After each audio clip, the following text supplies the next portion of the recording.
अगर यही rally Arya Samaj party Lucknow में आयोजित करती तो मेरा मानना है कि जो है पूरे पूरे रिकॉर्ड ध्वस्त हो जाते अगर इस रैली को देखा जाए। अगर वो 100 भी होते तो भी चंद्रशेखर के लिए बहुत बड़ी भूमिका होती, लेकिन आज वो हजारों की तादाद में वहां लोग पहुंचे। तो मैं कह सकता हूं कि चंद्रशेखर के लिए बहुत अच्छा आज का दिन रहा और बहुत अच्छे लोगों ने वहां पर उनकी स्टेट की 4 बार उत्तर प्रदेश की मुख्यमंत्री मायावती जी रही हैं और जो मैदान लखनऊ में उन्होंने भरने का काम किया था, ठीक उसके ही परिप्रेक्ष्य में आज हमने देखा कि चंद्रशेखर आजाद ने मुजफ्फरनगर का जीआईसी मैदान भरने का काम किया। लेकिन रुतबा मेरे सर को आपके संविधान से मिला है और यह सम्मान भी मुझे तेरे संविधान से मिला है। औरों को जो मिला होगा मुकद्दर से मिला होगा, हमें तो मुकद्दर भी आपके संविधान से मिला है। जी हम बात कर रहे हैं आज संविधान दिवस पर और ये शेयर एक्स पर शेयर करने का कार्य किया था आर्य समाज पार्टी के राष्ट्रीय अध्यक्ष सांसद चंद्रशेखर आजाद ने।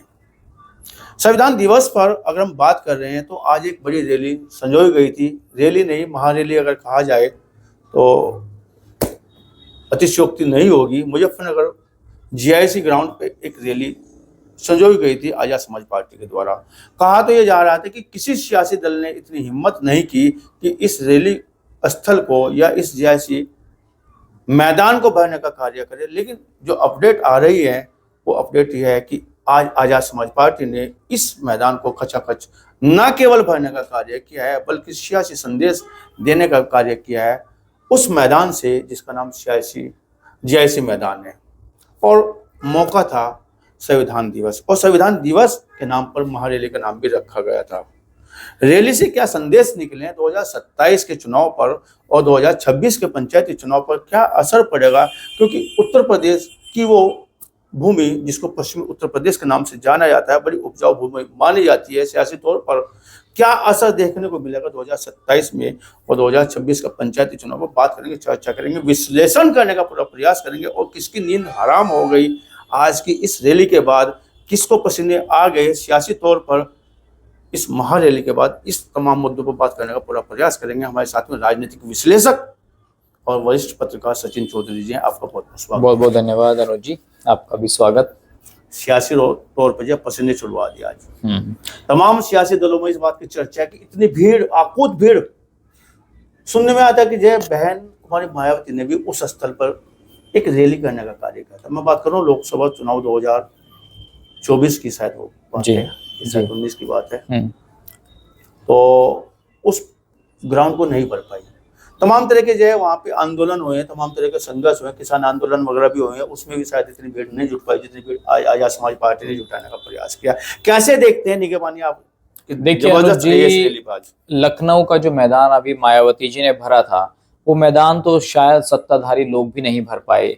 तो मैं कह सकता हूं कि मायावती जी की जो रैली थी वो अभूतपूर्व थी, उसमें कोई दो राय नहीं है। और जब 4 बार आप मुख्यमंत्री रह लेते हैं किसी स्टेट के और खासकर देश के एक ऐसे स्टेट जिसके कहीं ना कहीं जो संदेश हैं वो देश को प्रभावित करते हैं, तो यूपी और बिहार से देश की सत्ता चलती है। और मुझे लगता है कि जिस स्टेट की 4 बार उत्तर प्रदेश की मुख्यमंत्री मायावती जी रही हैं और जो मैदान लखनऊ में उन्होंने भरने का काम किया था, ठीक उसके ही परिप्रेक्ष्य में आज हमने देखा कि चंद्रशेखर आजाद ने मुजफ्फरनगर का जीआईसी मैदान भरने का काम किया। लेकिन मुझे याद है कि शायद 3 वर्ष पूर्व, मैं कह सकता हूं कि 2022 के विधानसभा चुनाव से पूर्व, टिकैत परिवार ने, भारतीय किसान यूनियन ने उस ग्राउंड को खचाखच भरने का काम किया था जिसमें सड़क तक लोग खड़े थे। आंदोलन क्या बात? हाँ, मैं उस आंदोलन चल रहा था वहां जी दिल्ली के अंदर, तो मैं उस ग्राउंड में मौजूद था। तो मुझे याद है कि वहाँ सड़कों पर भी गाड़ियां तो छोड़ दीजिए, इंसान के खड़े होने की जगह नहीं थी।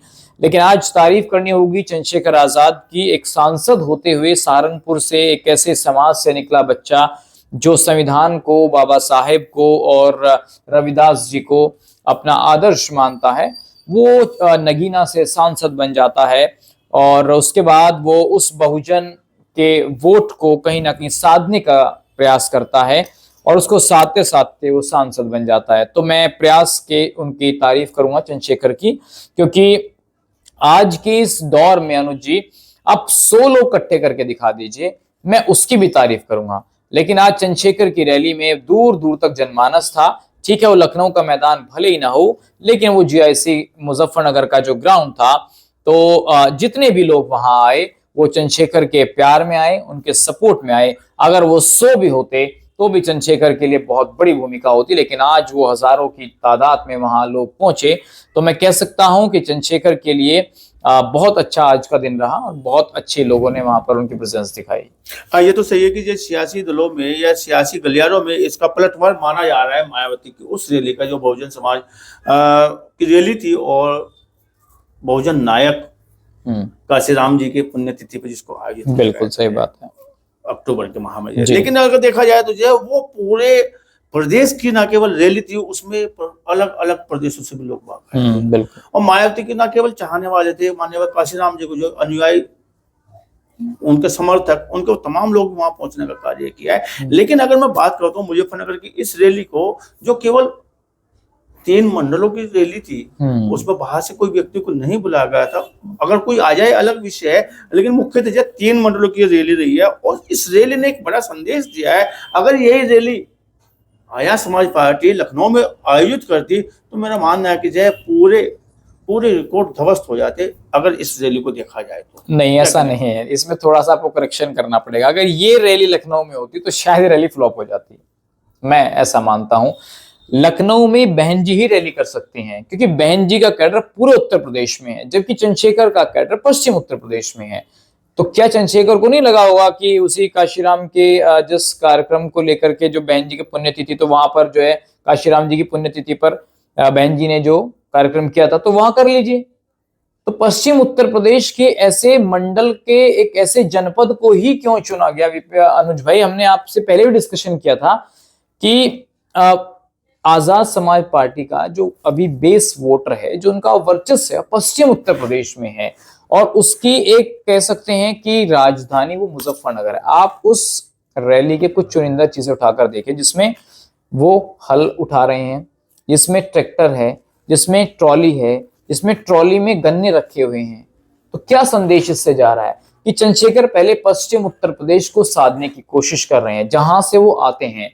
ये रैली वहां होती तो मुझे नहीं लगता कि ये रैली फ्लॉप हो जाती। मैं बिल्कुल मतलब आपको तो सीधे स्पष्ट तौर पर कहना है कि जय चंद्रशेखर अभी उस लेवल के नेता चंद्रशेखर अपने घर से शुरू, उस लेवल के नेता नहीं है। 4 बार मुख्यमंत्री। देखिए 90 के दशक के बाद, काशीराम जी के बाद दलित समाज किसको अपना आइकन मानता है? अदर स्टेट्स में भी आप देखेंगे तो जो हिंदी राज्य मायावती जी को ही मानता है। सचिन जी मत भूलिएगा, चंद्रशेखर आजाद की रैलियां अदर प्रदेशों में भी सफल रैलियां हुई हैं, अदर प्रदेशों में हुई हैं। दिल्ली के तालकटोरा चुनावी रैली, मैं कह रहा हूँ आप लखनऊ छोड़ दीजिए, दिल्ली के तालकटोरा स्टेडियम में क्या बहन जी से बड़ी हो गई? कितनी तादाद मानते हैं आप दिल्ली के तालकटोरा स्टेडियम की? 10,000 लोग। बहन जी ने पूरी उम्र भी तो 10,000 लोग, बहन जी ने 20,000 लोग, 50,000 लोग, 1 लाख लोग। लेकिन बहन जी की रैली में 3 से 5 लाख लोगों के जुटना और 3-3, 4-4 दिन पहले वहां आकर लेटना, प्याज और रोटी लेकर के आना, वो भावनात्मक तौर पर जो बहन जी का सीधे से कहना चाह रहे हैं कि जय बहन जी के सामने रैली, देखिए बहन जी तो बहन जी हैं, अभी उनके सामने रैली जब तक वो है, फ्लॉप नहीं मैं कह रहा हूँ, इतने सफल नहीं, मैं फ्लॉप नहीं कह रहा हूँ। क्या चाह रहे हैं? मैं कह रहा हूँ चंद्रशेखर अपनी जगह पश्चिम उत्तर प्रदेश में मुजफ्फरनगर की रैली को जो करने में कामयाब हुए, बहुत अच्छी रैली उन्होंने की। आप कहने की लखनऊ में तो सत्ताधारी दल नहीं भर सकता भाई साहब, समाजवादी पार्टी नहीं कभी भर पाई उस मैदान को। बहन जी भर सकती है केवल। बहन जी का जो कैडर है ना, उनके प्रति लोगों की भावनात्मक तौर पर लोग जुड़ता है, और बहन जी का जो कैडर है वो आज भी जो का तो है। उन लोगों में 45 से नीचे के जो आज भी लोग हैं, 40 से नीचे के, वो आज भी बहन जी को अपना आदर्श मानते हैं। आज बहन जी खड़े हो जाए, मैंने आपके कई इंटरव्यू में ये बात कही है। चलिए थोड़ा बात चलते हैं। हाँ, तो चंद्रशेखर की रैली मुझे लगता है रैली के साइड से, क्योंकि हमारा एक बड़ा मुद्दा भी नहीं है कि रैली सफल हो जाती है, चाहे वो लखनऊ की हो या हमारे पॉजिटिव में है। चंद्रशेखर से देखो तो दोनों रैली सफल, हम उससे थोड़ा अलग इधर चलते हैं। रैली अगर बहन जी करती है लखनऊ में और रैली सफल हो जा रही है, तो तमाम तरह के आरोप आते हैं कि जय भारतीय जनता पार्टी सत्ता पक्ष ने रैली को सफल करा दिया, अमित शाह का बड़ा सहयोग रहा है इस रैली में। लेकिन अछूते नहीं रहते चंद्रशेखर भी, जब मुजफ्फरनगर में रैली करते हैं, सीधा स्पष्ट लोगों को सियासी गलियारों में कहना है कि इस रैली को भी भारतीय जनता पार्टी का बड़ा सपोर्ट रहा है, और अमित शाह जिन्हें इस रैली को अप्रत्यक्ष रूप से सफल कराने का प्रयास किया है। देखिए, क्या कहना चाहेंगे? अनुज जी तो चंद्रशेखर जी बता सकते हैं कि किसने उस एक रैली को पत्रकार क्या कहेगा? एक पत्रकार सफल क्या कराने कहेगा? में। आपके चेहरे के बाद जो हंसी है वो क्या कह रही है? नहीं, मैं ये कह सकता हूँ कि जो लोग आए थे क्या वो अमित शाह जी ने भेजे थे? मैं तो ये नहीं कह सकता। नहीं, अगर लखनऊ में क्या रैली लखनऊ में होना, क्या रैली में लोगों को अमित शाह जी ने नहीं भेजा था? उसमें तो सीधे तौर पर आप देखना होगा कि भाई आप व्यवस्थाएं दे सकते हैं, लोग कैसे लाएंगे आप बताइए। बीजेपी पर ये आरोप लगता है कि आप आंगनवाड़ी वर्कर्स को लाकर, स्टूडेंट्स को लाकर आप अपनी रैलियों में भीड़ कर रहे हैं, सरकारी गवर्नमेंट एम्प्लॉयज को लाकर भीड़ कर रहे हैं। तो जब आप अपनी ही रैलियों में दूसरे लोगों को शामिल कर रहे हैं आम जनता के बजाय, तो फिर आप दूसरों की रैली में कैसे भेज सकते हैं? आप सरकारी व्यवस्थाएं दे सकते हैं, जैसा कि नसीमुद्दीन सिद्दीकी ने कहा कि बसपा की रैली में उत्तर प्रदेश सरकार के परिवहन विभाग ने सरकारी बसें लगाई हैं। वो कहा व्यवस्थाएं सत्ता दे सकती है, सुरक्षा सत्ता दे सकती है, लेकिन लोगों को कैसे लाएंगे? लगता है पत्रकार को जो रैली में इस तरह की व्यवस्था दी गई है। नहीं, बहुजन लोग आते हैं रैली में अपने नेता को सुनने के लिए। उन लोगों में जागरूकता है ना भाई, उन लोगों में जागरूकता है, अपने नेता के प्रति उनका लगाव है। वो चाहते हैं कि उनका बहुजन का जो नेता है, जो बहन जी थी, उसको मूवमेंट को चंद्रशेखर, और मैं आपको वादा करता हूँ ये बात का, वो बनता है जिसका समाज साथ में खड़ा हो। हाँ, तो बहुजन खड़ा होता है, अंग्रेजी के साथ मुस्लिम खड़ा होता है, बिल्कुल भारतीय जनता पार्टी के साथ हिंदू तमाम लोग खड़े होते हैं। बिल्कुल सही बात। नेता तो तभी बनेगा ना, वो उनका कैडर उनके साथ है। देखिए उस व्यवस्था में कुछ सहयोग रहा है। मंच पर देखिए गुजर भी थे, मुस्लिम भी थे, जाट भी थे, हर बिरादरी का नेता मंच पर था। तो क्या उसने मेहनत नहीं की होगी? क्या तमाम पश्चिम उत्तर में पोस्टर्स नहीं लगे थे? तो इतनी बड़ी रैली चंद्रशेखर ने की है, तो मुझे लगता है कि वो काबिले तारीफ है। और बहुत शानदार 2 मंच वहां बनाए गए थे, जो इसमें एक सीनियर नेता और जिसमें जो जूनियर नेता थे वो मंच पर बैठे थे। तो मैं कह सकता हूं कि चंद्रशेखर ने आज बहुत अच्छी रैली हालांकि किया। कुछ ऐसी वीडियोस भी आई कि भाई कुर्सियां खाली रही, लेकिन फिर भी मैदान भरना ऐसा सुनने में आया कि जैसे चंद्रशेखर ने बोलना अपना भाषण शुरू किया तो जो कुर्सियां भरनी शुरू हो जा रही हैं और पूरी हो गई थी। देखिए चंद्रशेखर उस वर्ग की आने वाली उम्मीद है। जब तक बहन जी हैं तब तक बहन जी हैं, तो उसके बाद चंद्रशेखर उसके बाद क्या होगा? क्या आकाश आनंद को चंद्रशेखर जो है कम्पीट कर पाएंगे? ये बड़ा सवाल है। कि मुझे लगता है कि आकाश आनंद से ज्यादा बेहतर विकल्प उस वर्ग के लिए जो चंद्रशेखर को अपना आदर्श मानता है, जो बहन जी को अपना आदर्श मानता है, उसके लिए अच्छा विकल्प चंद्रशेखर ही होगा। चंद्रशेखर ही रहेगा ऐसे समय में जब बहन जी की बात होगी। जब बहन जी, लेकिन आपने जिक्र किया है तमाम बिरादरियों की, लेकिन तमाम बिरादरियों की मैं बात नहीं करूंगा, बात करूंगा रविंद्र भारती की, जो लगातार जब प्रयास कर रहे थे और लगातार जो जनता के बीच में थे और इस रैली को लेकर जाए अपना एक अहम किरदार उन्होंने अदा किया है। और उन्होंने टारगेट लिया कि रैली में हमारे समाज की संख्या, बड़ी संख्या होनी चाहिए। और देखने में भी आया कि चंद्रशेखर ने अपने बराबर में जगह बिठाया गया उनको सम्मान में, एक जो सम्मान मिलना चाहिए। वो कहते हैं कि जिसने अपमान किया, मैंने उनका इंटरव्यू किया, तो जिसने अपमान किया उसको अपमान दिया जाएगा, जिसने सम्मान दिया उसको सम्मान दिया जाएगा। और चंद्रशेखर जी तो हमारे सम्मान सदन में बढ़ाते हैं। तो ऐसे में जब बराबर में बिठाते इतनी बड़ी महारैली में चंद्रशेखर जी, तो क्या लगता है कि गुर्जर समाज का मोह भंग हो गया भारतीय जनता पार्टी से? गुर्जर समाज दूसरों दलों से अपना पीछे को संकुचित हो रहा है और आजाद समाज पार्टी के साथ जुड़ता जा रहा है। यानी कि सीधा तौर पे कहा जाए, क्या रविंद्र भारती की मेहनत सफल हो रही है? विश्वास जताया जा रहा है गुर्जर समाज के द्वारा चंद्रशेखर आजाद। देखिए अनुज जी, रविंद्र भारती जी जैसे नेता बहुत कम होते हैं, लाखों में एक होते हैं। क्योंकि मैंने इतने राजनेताओं को देखा है, मैंने दिल्ली में जर्नलिज्म किया, पश्चिम उत्तर प्रदेश में लगभग हर नेता का इंटरव्यू किया और मैं हर नेता को जानता हूं। जैसे नेता रविंद्र भारती हैं, ऐसा नेता लाखों में एक मिलता है। रविंद्र भारती जी दिल के साफ सुथरे, कोई छल कपट नहीं, राजनीतिक तरीके से तो उनमें कोई बात ही नहीं है कि वो राजनीतिक व्यक्ति हैं। वो एक बहुत सुलझे हुए, बहुत ईमानदार और अपनी पार्टी के प्रति वफादार नेता हैं। थोड़ा इंटरव्यू सेट को थोड़ा बताओ, विश्लेषण सेट को थोड़ा बताएं। जब वो रात ग्राउंड में पहुंचे तो उनके बार-बार कॉल आ रहे थे, अनुज जी कहाँ हो आप? देखिए मतलब चंद्रशेखर जी के बाद यदि कोई आजाद समाज पार्टी में बड़ा कदर रखता है, जिसको लोग जानते हैं, तो वो रविंद्र भाटी जी हैं। और जब भी वो आते हैं बड़े सौम्य स्वभाव से मिलते हैं, सबसे बड़े सरल तरीके से बात करते हैं। और जैसा कि आपने कहा कि उनको बराबर में जगह मिलना, देखिए आज चंद्रशेखर जी सांसद हैं, वो बड़ा महत्व उनके बराबर में बैठना, अपनी पार्टी के राष्ट्रीय अध्यक्ष हैं। जब वो सांसद भी नहीं थे तब भी रविंद्र भाटी जी दिन रात अपना घर छोड़कर, अपने परिवार, अपने बच्चों को छोड़ करके चंद्रशेखर जी के साथ रहते थे। आज भी उनकी निष्ठा अपनी पार्टी के लिए है। अनुज जी, मैं आपको एक बात बताऊं, विधायक सांसद बनना ठीक है, एक अलग बात हो सकती है, लेकिन अपनी पार्टी के राष्ट्रीय अध्यक्ष का करीबी बनना, उसका विश्वास जीतना, अपने पार्टी के प्रति वफादार रहना, वो बहुत बड़ी बात है जो रविंद्र भाटी जी ने कर सवाल यह है कि क्या गुर्जर समाज अपना हित तलाश रहा है आजाद समाज पार्टी में या चंद्रशेखर आजाद में? देखिए, अब कई पार्टियों के विकल्प हैं, जैसे राजकुमार भाटी जी जोड़ रहे हैं समाजवादी पार्टी से, ऐसे ही रविंद्र भाटी जी जोड़ रहे हैं आजाद समाज पार्टी से। समाजवादी से जुड़ने का मतलब है कि आपको विधानसभा चुनाव लड़ना है। जिनको विधानसभा चुनाव लड़ना है वो समाजवादी पार्टी से जुड़ रहे हैं, जिनको जिला पंचायत के चुनाव लड़ने हैं वो आजाद समाज पार्टी से जुड़ रहे हैं। और मैं तो सहारनपुर से कहूंगा, कम से कम गुर्जर समाज के 20 से 25-30 युवा पिछले 6 महीनों में आजाद समाज पार्टी से जुड़े हैं। जिनको जिला पंचायत का चुनाव लड़ना है, 49 वार्ड, अगर मैं ये कहूं कि 49 वार्डों पे गुर्जर समाज के लोग दावेदारी कर रहे हैं आजाद समाज पार्टी से या दूसरे दलों से, तो उसमें कोई अतिशयोक्ति नहीं होनी चाहिए। तो भाई आजाद समाज पार्टी का अपना बेस वोट है, कैडर है, लेकिन बसपा उसमें कितना सेंध लगा पाएगी और बसपा के वोट में कितना? क्या गुर्जर बेस वोट है?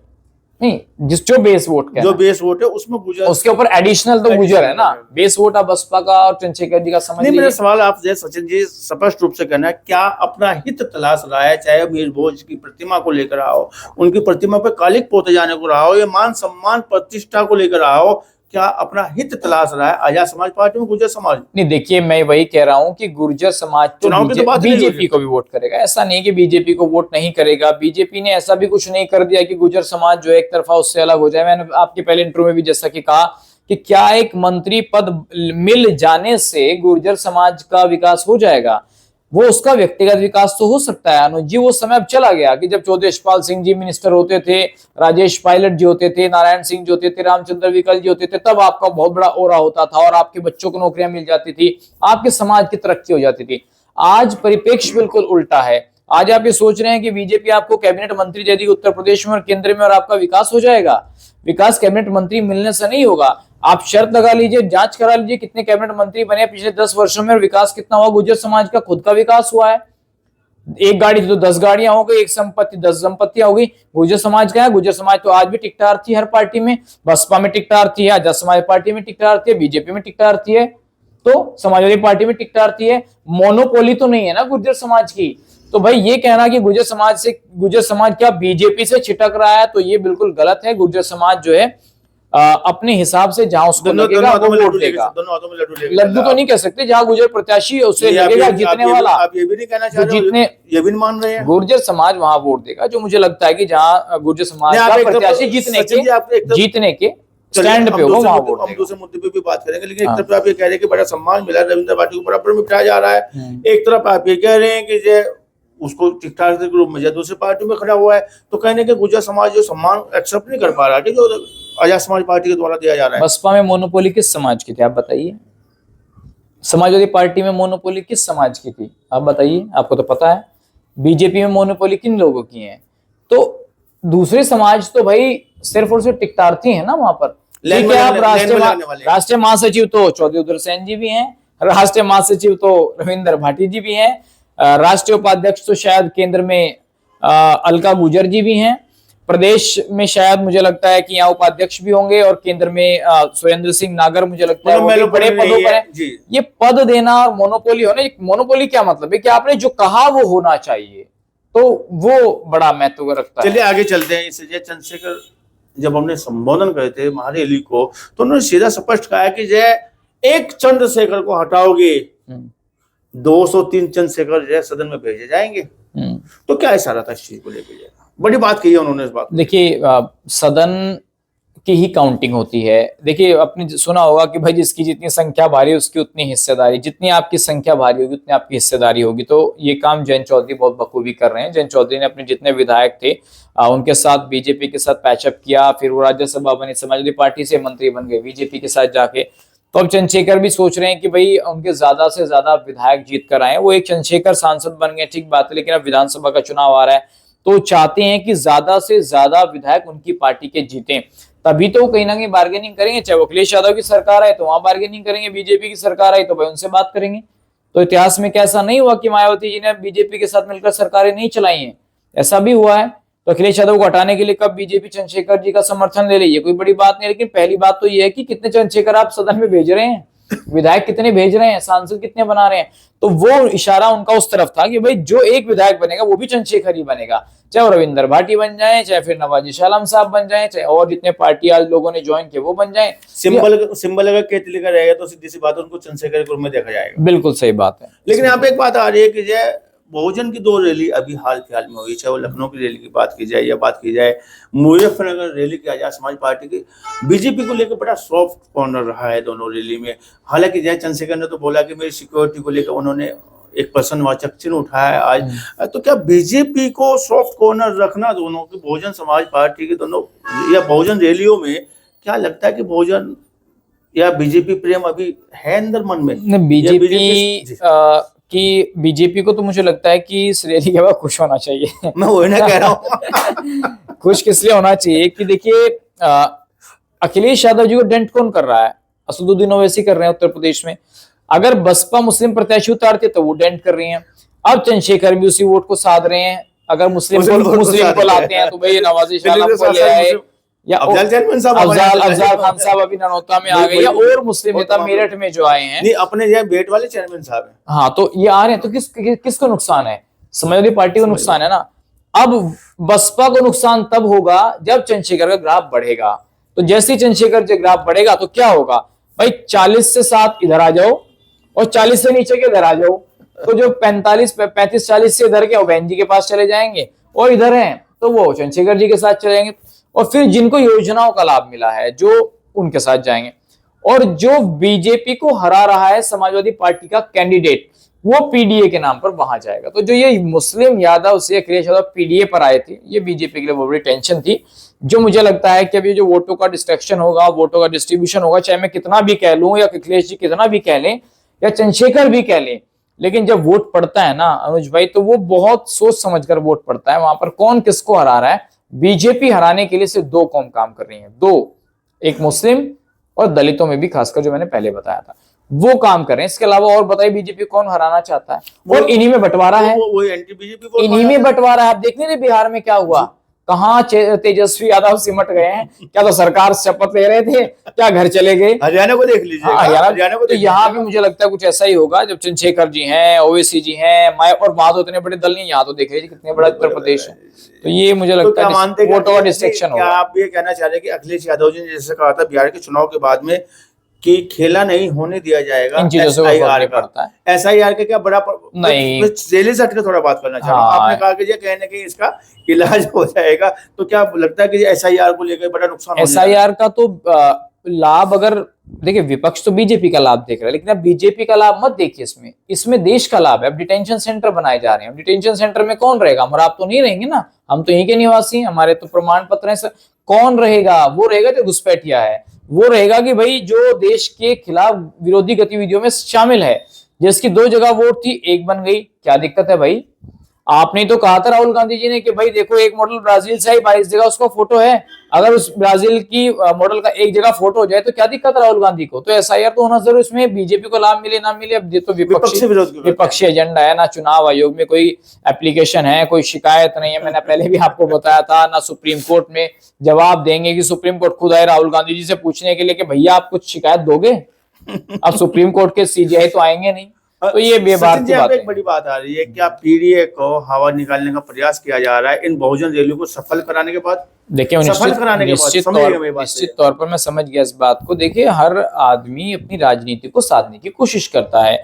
जो व्यक्ति राजनीति को ना साधे, चुनाव ना जीते, वो राजनीति किस बात की?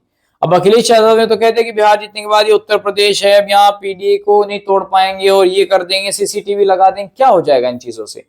अखिलेश यादव ठीक है, मैं मानता हूं कि देश के अंदर एकमात्र ऐसे नेता हैं जो कहीं ना कहीं बीजेपी के खिलाफ मजबूती से खड़े रहते हैं, और 37 सीटें जीतने के लिए कहीं ना कहीं उन्होंने बहुत मेहनत की, बड़ी कोशिश की।